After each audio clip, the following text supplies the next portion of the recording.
avoid this number one mistake if you have back pain.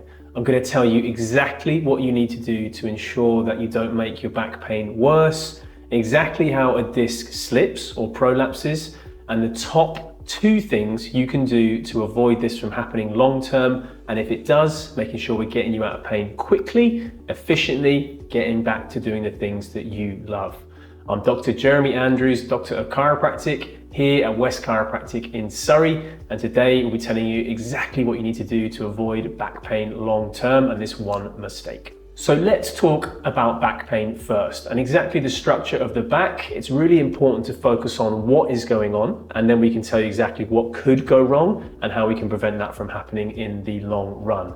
So what I've got here, mini spine for you here, and as you can see on the bottom, this part is the pelvis, this is the lower back, mid spine and neck. We're going to focus on this section here. This is the lumbar section. So there's 5 lumbar vertebrae. So they go from number 1, number 2, number 3, number 4, and number 5. The bottom 2 are more load-bearing joints. So the discs, these things in between here, are going to take up more of the stress. Now a disc is like a jam donut. So the disc, in common terms, sometimes slips. Now the disc doesn't actually slip out, but it prolapses. So think about a jam donut. If I've got a jam donut in between my hands like this, and I put some pressure on it, the jam's going to start bulging into the side. If I put more pressure on it over a period of time or a big force on it, that jam can start to prolapse out of the dough. It's going to press on some of the lovely yellow nerves here. That's going to cause pain when the nerves get interfered with. Sciatica is when the nerve goes down the back of the leg. It's very common with a disc prolapse or slip disc. So what do we need to do to make sure that this doesn't happen? Well, to get an understanding of how the disc functions,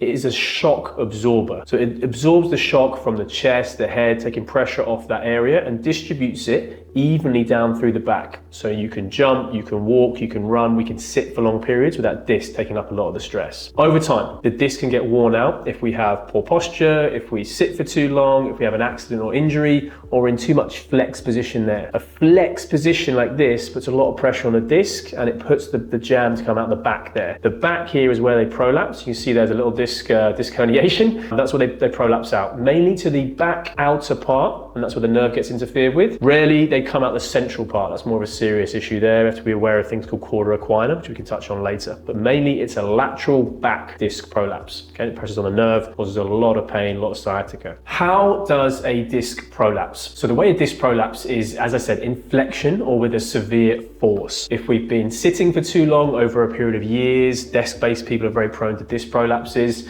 then that can often put pressure on them. If we're in a flex position and we put force on it, so say for example we're in the gym and we're doing a squat and you kind of flex forward like that, that's going to put a lot of pressure on the discs. Doing sit-ups, that's very, very bad for discs. That's not the number one thing you should avoid, but it is something you should avoid, definitely. Doing sit-ups, they've been taken out of the Marine Corps training, been taken out of the Army training here as well. They put too much repetitive stress through that lower disc, causes back problems in the long run. So we just want to make sure we're avoiding those as much as we can as well. So what will happen very often is people say they're flexed over, they do a big cough or often a big sneeze, and it puts a lot of pressure on the base of the spine, can cause the disc to have problems or to rupture through the fibers. So the disc is made up a load of concentric rings around and then the jammy bit in the middle. So the fibers can separate like this, like a muscle tear, and the jam starts to push through as it gets weaker. This happens usually over a long period of time, and then one simple thing like bending down, picking something up, lifting type injury causes the pain to come in. It's important to remember the problem didn't start then, the problem's been going on for a long period of time. It's just that that's when the symptoms started. So it's always good to track back to when you think that there were some issues going on there as well. The number one thing you need to avoid to prevent a disc from slipping and causing chronic back pain is to ensure that you're not putting force on your body in a flexed position. So what I mean by that is when you're bending over to lift something up. So say for example,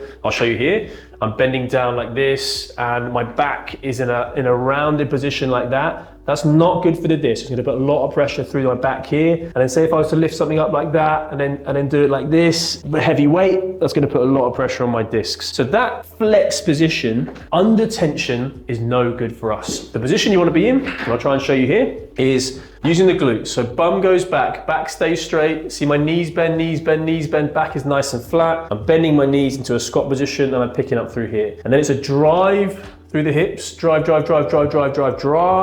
all the way up like this. And that can be anything as light as, 2 kilos, a child, Christmas decorations, getting them up. It's simple things, but it's that repetitive stress over a period of time. And the last one is what pushes that disc out of the jam, pressed on the nerve, causes that pain. So that is the number one thing you need to make sure that you're avoiding this time of year, especially when we're getting into Christmas, is when we relax, we had a few drinks, we had lots of food, we then go, we're a bit lazy with our lifting, and we're in that flex position for too long, and we pick something up as a heavy weight, and it causes that disc to say, no, I don't like this anymore. As I said earlier, sit-ups as well, that repetitive stress. This is a bit of a bumper special here. Don't do sit-ups. If you're gonna do any sort of exercise, I'll show you in a minute, it needs to be using the legs as a lever. Taking pressure off that flex position, using the legs is the best thing. So let me show you 2 of my favorite exercises that I use to A, get my disc problem sorted, and also I'll show you one to make sure that we're giving that stability in the area as a substitute for doing a sit-up. So this is a cat camel. This is one of my favorite ones. You can do this when you're in bed, particularly if you have got pain or even if you're